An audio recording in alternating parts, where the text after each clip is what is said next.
Next video, eye lotions. Eye lotions, these should be isotonic and free from particles. Eye lotions, eye drops ki eye lotions ki ఒకటే difference ఏంటంటే eye lotions are used for washing of eyes, eye drops are used for antibacterial antifungicidal ఒక medicament ఉంటుంది drops. Lotion అలా కాదు, we use it for washing of the eyes. They are supplied in concentrated form and are required to be diluted with warm water immediately before use. Only before use మాత్రమే వాటిని dilute చేయాలి. Applied with a clean eye bath or sterilized fabric dressing and a large volume of solution is allowed to flow quickly over the eye. అంటే ఒక clean I before surgery కావచ్చు లేదా ఏమైనా separate procedure ముందు మాత్రమే ఈ eye lotions వాడతామన్నమాట. Large volume of solutions మన ఐస్ మీద నుంచి ఫ్లో అయ్యేటట్టు చూస్తామన్నమాట, క్విక్లీ ఫ్లో అయ్యేటట్టు. These are required to be prepared fresh, అప్పటికప్పుడు ప్రిపేర్ చేయాలి. అండ్ 2 డేస్కి మించి వాడుతూ that is less than 48 hours లోపు యూజ్ చేయాలి. బికాజ్ లోషన్ అప్పటికప్పుడు ప్రిపేర్ చేస్తాం కాబట్టి మైక్రో ఆర్గానిజమ్స్తో కంటామినేట్ అయి ఉండొచ్చు.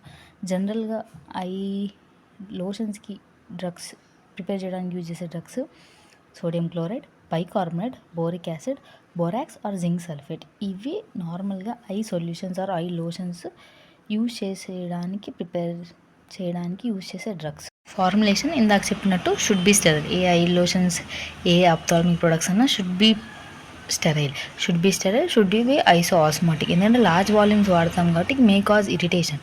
ఒకవేళ ఐసోఆస్మాటిక్ ఉన్నాయనుకోండి లాక్రివల్ ఫ్లూయిడ్స్ తోటి, it is easy to use. ఒకవేళ గ్రేటర్ డైల్యూషన్ ఉన్నాయనుకోండి ఇరిటేషన్ కాజ్ చేస్తాయి, లేదా ఏమైనా పార్టికల్స్ ఉన్నాయనుకోండి ఇన్ఫెక్షన్ కాజ్ చేయొచ్చు. ఐ లోషన్ జనరల్గా autoclaving or passing through bacteria proof ఫిల్టర్స్తో మాత్రమే we sterilize it. Ophthalmic products ఏవైనా ఆటోక్లేవింగ్ కానీ లేదా బ్యాక్టీరియా ప్రూఫ్ ఫిల్టర్స్తో, సింటర్డ్ గ్లాస్ ట్యూబ్స్తో మాత్రమే స్టెరిలైజ్ చేస్తాం mostly. Sodium carbonate, sodium chloride, bicarbonate eye lotions are commonly used to wash the face. ఇప్పుడు మనం ఒక ప్రిస్క్రిప్షన్ ప్రిపేర్ చేయమన్నారు, 100 ml of sodium chloride eye లోషన్ని ప్రిపేర్ చేయమన్నారు అకార్డింగ్ టు బ్రిటిష్ ఫార్మకోపియా. అప్పుడు మనకేం కావాలి, క్వశ్చన్లో మీకు జనరల్గా how to dispense 100 ml of NaCl అని కింద 4 ఆప్షన్స్ ఇస్తారు. Use NaCl 0.9 grams, 0.8 grams, 0.7, 0.6. అలా మీరు ఏది చదివినా బిట్ వైజ్గా చదవండి. ఇప్పుడు NaCl 0.9 grams తీసుకొని purified water quantity sufficient to 100 ml. ఇప్పుడు ఏం చేయాలంటే NaClని సేమ్ మనం బీఫార్మసీ చదువుతుంటే ఫార్ములేషన్ స్లాబ్స్లో చేసి ఉంటాం. సో NaClని డిజాల్వ్ చేసి క్వాంటిటీ సఫిషియంట్ ఫిల్ చేయాలి. ఇవి ఫిల్ చేశాక వీ హ్యావ్ టు ఫిల్టర్, అంటే ప్రిపేర్ చేసిన ఈ సొల్యూషన్ NaCl ఏదైతే డిజాల్వ్ చేసిన సొల్యూషన్ని సింటర్డ్ గ్లాస్ ఫిల్టర్ గ్రేడ్ 4, అక్కడ మీకు గుర్తుంటే కనుక ఐ డ్రాప్స్లో 0.8 మైక్రోమీటర్, ఇక్కడ గ్రేడ్ 4. రిమెంబర్ ఇవి బిట్స్లో అడగొచ్చు. ఐ లోషన్ ఇప్పుడు ట్రాన్స్ఫర్ చేస్తాం ఒక బాటిల్ని, క్లోజ్ చేస్తాం, సీల్ చేస్తాం, ఇమీడియట్గా స్టెరిలైజ్ చేసాక clean label dispense and we have to use with in 48 hours.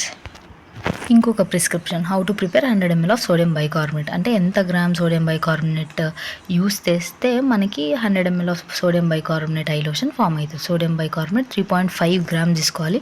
Purified water quantity sufficient to 100 ml.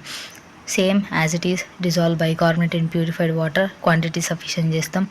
తర్వాత గ్రేడ్ 4 సింటర్డ్ గ్లాస్ ఫిల్టర్తో ఫిల్టర్ చేస్తాం, బాటిల్తో ట్రాన్స్ఫర్ చేస్తాం, సీల్ చేస్తాం, తర్వాత స్టెరిలైజ్ చేస్తాం. ఇంత స్టోరేజ్ ఐ సొల్యూషన్స్ జనరల్గా amber colour bottle screw fitted cap బాటిల్స్లో ఉంటుంది.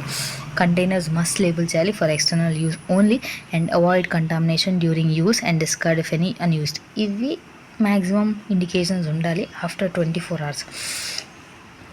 మీకు గుర్తుపెట్టుకోవడానికి ఈజీగా ఉండడానికి విస్కాసిటీ ఆర్ థిక్నింగ్ ఏజెంట్స్, అంటే కాంటాక్ట్ టైం కోసం polyvinyl alcohol, polyethylene alcohol, methyl carboxycellulose, carboxymethylcellulose. Surface activity కోసం బెంజాల్కిలిన్ కోడియం, polysorbate 2080, dioctyl sodium sulphate succinate. ఇవి ఐ లోషన్స్లో వాడము, but why I included this is for revision. మీకు ఒక్కసారి ఆప్థాల్మిక్ ప్రొడక్ట్స్ స్టార్ట్ చేశారంటే మళ్ళీ రివిజన్ అప్పుడే అన్నట్టు చదవండి. ఒకసారి చదివితే ఇంకా ఇప్పటికింతే, మళ్ళీ రివిజన్ టైంలోనూ లేదా సెకండ్ టైం ఎప్పుడన్నా టైమింగ్ పర్మిట్ చేసి ఎగ్జామ్ ఇంకొక 1 month డిలే అయినప్పుడు చదవడానికి లాగా చదవండి. ఇది నేను ఐ డ్రాప్స్కి రివిజన్ లాగా ఇక్కడ రాశాను. ఓకే, ఇవి not included in I lotion, remember.